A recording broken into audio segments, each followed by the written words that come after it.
हाँ सर, भलीपुर कांड का उद्भेदन है ना ये। 23 तारीख को आप लोगों को जानकारी होगी, 23 तारीख को अहिरपुरवा निवासी महादेव शाह, इनकी किराना की दुकान है।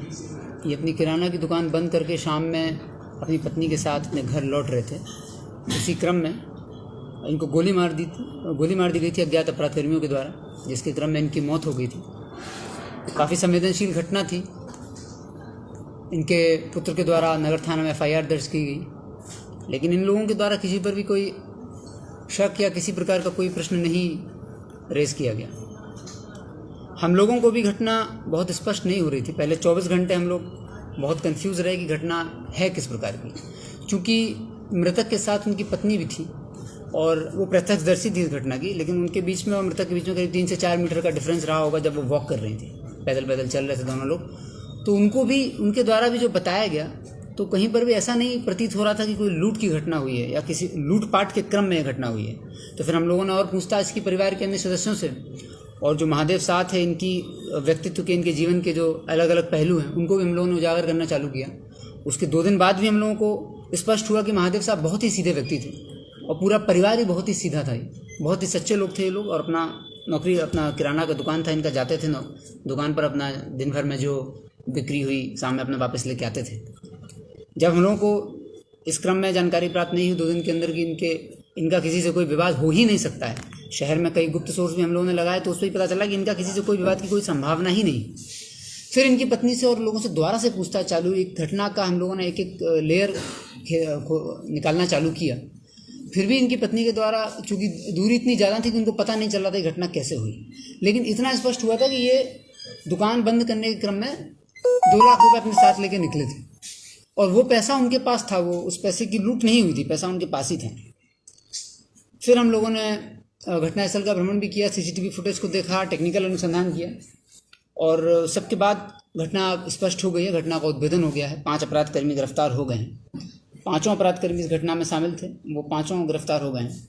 घटना कुछ इस प्रकार थी कि जो महादेव साह थे, इनकी दुकान के पास एक अपराधकर्मी है, संतोष, उसका घर था। वो लगातार इनको वॉच आउट कर रहा था कि ये डेली शाम में कितने बजे निकलते हैं दुकान बंद करने के बाद, और अपने साथ कुछ पैसा लेके निकलते हैं। उसको ये संभावना थी कि इनके पास जो पैसा है उसकी मात्रा और अधिक हो सकती है।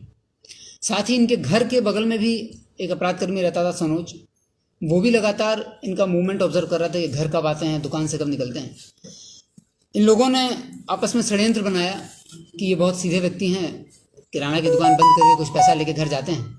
तो रास्ते में इनके साथ लूटपाट करने का इन लोगों ने प्लान बनाया। प्लान बनाते समय इन लोगों को मोटरसाइकिल और हथियार की ज़रूरत थी, जिसे एक अपराधकर्मी विकास है उसके द्वारा सप्लाई किया गया। विकास के द्वारा इन्हें मोटरसाइकिल और हथियार दोनों उपलब्ध कराए गए। हथियार और उपलब्ध कराए विकास ने, और संतोष और शिवशंकर नाम के जो अपराधकर्मी थी, ये मोटरसाइकिल पर सवार हुए। मोटरसाइकिल पर सवार होने के बाद धरहरा से लेकर के घटनास्थल तक ये लोग लगातार रेकी करते रहते थे। इसके आने का समय इन लोगों ने पकड़ लिया था, कितने बजे निकलते हैं। जिस दिन ये निकले अपनी दुकान से, उस दिन ये लोग आपस में बातचीत किए, एक दूसरे को लाइन दिए कि हाँ ये निकल गए हैं, और धरहरा से लेकर घटनास्थल 2 से 3 इन लोगों ने राउंड भी लगाए, ताकि एकदम घटना स्थल जो है वो स्पष्ट हो जाए कि कहाँ पर ये समय है। और उसके बाद संतोष और शिवशंकर, जिसमें से शिवशंकर गाड़ी चला रहा था, संतोष पीछे बैठा हुआ था, इन लोगों ने महादेव शाह से जो 2 लाख रुपए वो झोला में लेके जा रहे थे, उसे लूटने का प्रयास किया। लूटने के प्रयास के दौरान, चूंकि इनकी पत्नी थोड़ी पीछे थी, उनको पता ही नहीं चला कि घटना लूटने की है। उनके द्वारा कभी भी बयान हम लोगों को नहीं दिया गया। तो घटना पहले दिन से हम लोगों के लिए चुनौती बनी हुई थी, क्योंकि पूरा ब्लाइंड केस था। ना ये लूट की तरफ जा रहा था, ना मर्डर की तरफ जा रहा था, किसी भी दिशा में केस जा ही नहीं रहा था। जब हम लोगों ने टेक्निकल अनुसंधान किया और थोड़े अपने सोर्सेज से पता किया, तब हम लोगों को क्लियर हुआ कि इस घटना में लूट की संभावना उजागर हो रही है। और संतोष ने लूट अटेम्प्ट करने के टाइम हुआ ये कि चूंकि संतोष का घर जो है वो मृतक की दुकान के पास ही था, महादेव शाह की, तो महादेव शाह उसे तुरंत पहचान गए, और उनके मुंह से जो निकला उनकी पत्नी ने भी नहीं सुन पाया। उन्होंने बोला कि पहचान लिया कौन है। जैसे ही ये बात संतोष ने सुनी, संतोष ने पहले घटनाएं की हैं, लेकिन लूट तरह की कोई घटना नहीं की थी। घटनाएं की हैं, जेल लोग गए हैं, लूट का प्रयास या लूट करने का इनका पहला घटना था। तो ये लोग नर्वस हो गए घटना करने के क्रम में, और जैसे ही वो पहचान लिया, तो पहचानने के क्रम में संतोष ने समय ना बर्बाद करते हुए तुरंत 3 गोलियां दाग दी, जिससे महादेव शाह की मृत्यु हो गई। उनकी पत्नी पीछे थी, उनको पता ही नहीं चला। With in fraction of second ये घटना घटित हुई और संतोष और शिवशंकर गाड़ी लेके अपनी भाग गए। लूटपाट में वो लोग सफल नहीं हो पाए। उनका जो थैला छीनना चाह रहे थे वो थैला भी गिर गया था, और ना तो ये लूटपाट घटना घटित हो पाई, ना ही ये लोग अपना जो पूरा प्लान था इनका उसमें वो सफल हो पाए। तो ये लोग अपना भाग गए वहाँ से। हम लोगों ने जो अनुसंधान किया, पहले 4 दिन हम लोग घटना के बारे में ज़्यादा सफल नहीं हो पाए, घटना को हम लोग नहीं पकड़ पा रहे थे। लेकिन फिर इस पूरी घटना में DIU टीम की बहुत महत्वपूर्ण भूमिका रही। हम लोगों को शहर से कुछ गुप्त सोर्सेस से पता चला कि कुछ अपराधकर्मी हैं जिन्होंने पिछले कुछ दिनों में ऐसी किसी घटना को अंजाम दिया है। उसके बाद हम लोगों ने उसको टेक्निकल अनुसंधान से मिलाया और फिर इकट्ठे 5 अपराधकर्मियों की गिरफ्तारी की। इन 5 के साथ एक देसी पिस्टल है, 3 कारतूस हैं, 5 मोबाइल फ़ोन हम लोगों ने बरामद किए हैं।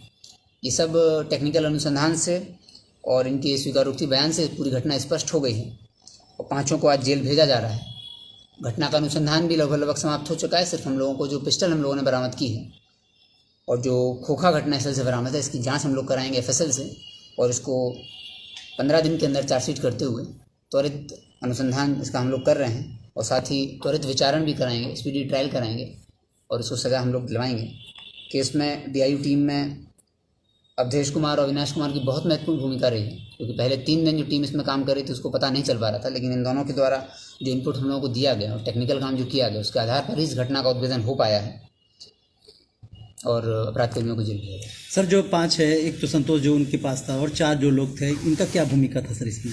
इसमें संतोष और शिवशंकर मोटरसाइकिल पर आए थे और बाकी एक आदमी ने हथियार और मोटरसाइकिल उपलब्ध कराई थी। 2 व्यक्ति घटना में इन्वॉल्व थे और बाकी 2 ने लाइनिंग का काम किया था। एक फ़ोन पर लाइनिंग दे रहे थे और एक फिजिकल इनके साथ भी था जो लाइन दे रहा था इनको कि हाँ भी आ गया है। तो क्या सर इन लोगों का और कुछ जो 4 लोग थे, संतोष तो मान लीजिए पहले जैसे आपने कहा कि उसका कुछ रहा है पहले भी छोटा मोटा, और जो काफ़ी नए लड़के हैं सर ये? हाँ, इन सब लोगों का आपराधिक इतिहास है, लेकिन लूटपाट का इनका आपराधिक इतिहास, और घटना देख के भी ये प्रतीत हो रही थी कि चूंकि अगर ये लूटपाट में असफल हो गए थे तो ये लोग भाग जाते, चूंकि इनका प्राइमरी मोटिव जो है, प्राथमिक उद्देश्य इनका मारना नहीं था। लेकिन चूंकि मृतक इनको पहचान गए थे तो ये इस क्रम में लोग घबरा गए, और घबराने के क्रम में इन लोगों ने गोलियां चला दी।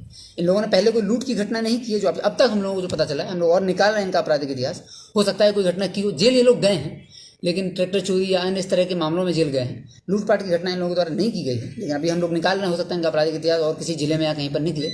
लेकिन फिलहाल जो घटनाक्रम है और घटना करने का जो तरीका, उससे भी ये स्पष्ट होता है कि ये लूटपाट की घटना पहले इन लोगों द्वारा नहीं की गई थी। पहचानने के क्रम में, क्योंकि आसपास के लोग थे, 2 अपराधकर्मियों को मृतक और मृतक की पत्नी पहचान सकती थी, और मृतक के द्वारा ये बोला गया कि इसको तो हम पहचान गए। उसी क्रम में महादेव साहब के द्वारा ये बोला गया कि हम पहचान गए। उसी क्रम में महादेव साहब